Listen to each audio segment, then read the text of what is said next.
Every mammal, and thus every human, needs oxygen to live. The gas makes up around 20% of the air around us, but where does it come from? It's produced by photosynthesis, a complex physical-chemical reaction that takes place in the leaves of plants. No other chemical process is as crucial for the existence of life on Earth. Plants don't only generate the air we breathe, they're also so-called primary producers that use inorganic materials to make the biomass that feeds other organisms. Without plants, no food, and no tertiary consumers like us humans. Photosynthesis captures the energy from sunlight to reduce carbon dioxide to sugars. This process involves splitting water. The photosynthetic process converts light energy into chemical energy. The all-important oxygen that results from the water splitting is merely a byproduct. The process by which biology harvests energy is photosynthesis, and it's an incredibly complex process, but consists of two separate reactions, the so-called light reaction, where solar energy is used to split water and generate oxygen and reducing equivalents. And of course, without this reaction, there would be no life on Earth.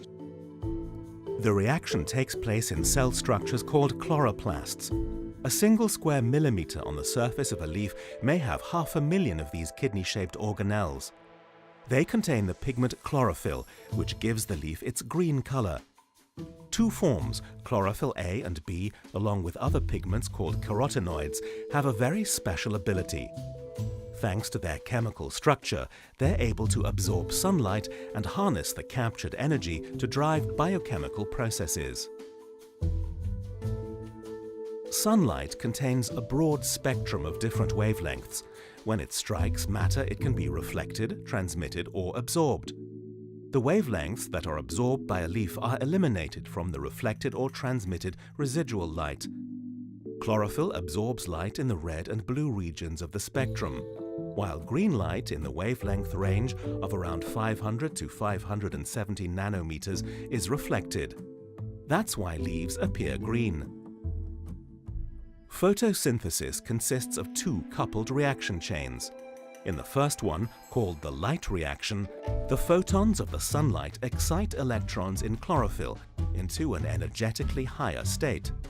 These electrons are captured by so-called acceptors and passed on through a series of transport steps. The missing electrons in the chlorophyll molecules are replaced by electrons produced by the splitting of water molecules. This process releases the oxygen that we breathe in from the atmosphere.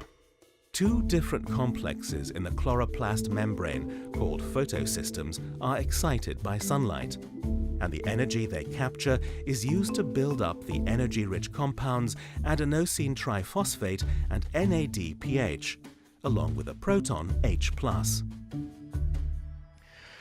The electron flow in the photosynthetic membranes of chloroplasts, also cyanobacteria, is seen here. You have in the plant and in cyanobacteria, you have first photosystem 2. Photosystem 2 is where the water splitting occurs, when the release of the oxygen. You get a transfer of the electrons across the membrane, and there the electron moves on to another complex. Then you go into a PC1 complex where you transfer the electrons back across the membrane. You reduce another molecule called plastocyanine.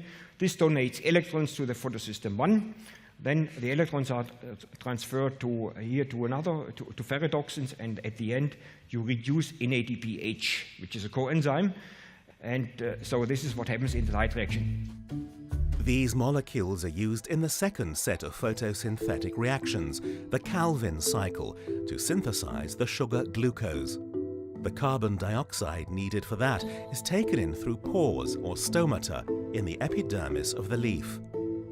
A certain protein, called the Rubisco protein for short, is particularly important in the Calvin cycle. It catalyzes the first major step in the cascade of reactions that fixates the CO2 diffusing in through the stomata. Rubisco is estimated to be the most abundant protein on Earth. So, photosynthesis uses a highly elegant method of converting solar energy into chemical energy. We humans can indeed be jealous. If we were able to mimic the principles of photosynthesis on a large scale, it could have enormous potential for generating clean energy. Scientists around the world are working intensely on a way of imitating the process. For example, at the Joint Center for Artificial Photosynthesis, a collaboration of more than 160 researchers from various disciplines and universities in the United States. The project was founded in 2010. The researchers are focusing on developing high-performance photocatalysts based on the natural process of photosynthesis. Photocatalysts speed up light-triggered decomposition reactions that can be used to generate energy. For example, in fuel cells in cars or for energy generation in homes. The idea is ultimately to produce a kind of solar fuel. Our goal is to produce an electric vehicle by 2022 that would cost a 4 or 5 passenger car that would cost about $25,000. And we call this EV Everywhere.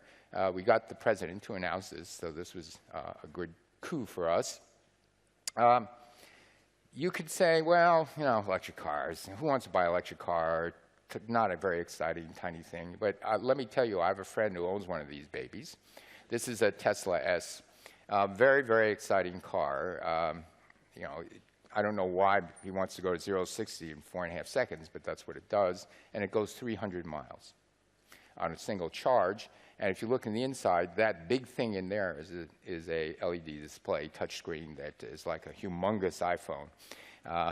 And then you can touch it, and it's as intuitive as an iPhone. It's, my friend, I've ridden in this a couple of times, and he just raves about it. He loves this car.